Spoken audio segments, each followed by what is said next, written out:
Differentiate the following function with respect to x. The function is e to the power sine inverse x. Let fx equals to e to the power sine inverse x.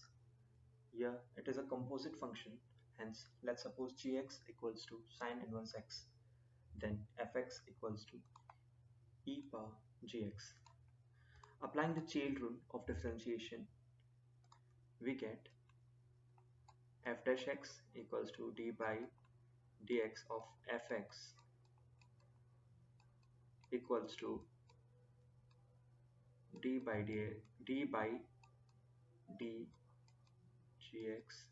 of f gx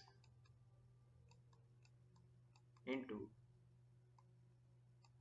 d by dx of gx equals to, this is equals to e power gx into g dash x, which is the equation 1 given here. Since gx equals to sine inverse x, g dash x equals to 1 upon under root 1 minus x square. Putting these values in equation 1, we get f dash x equals to e to the power sine inverse x upon under root 1 minus x square. Thank you.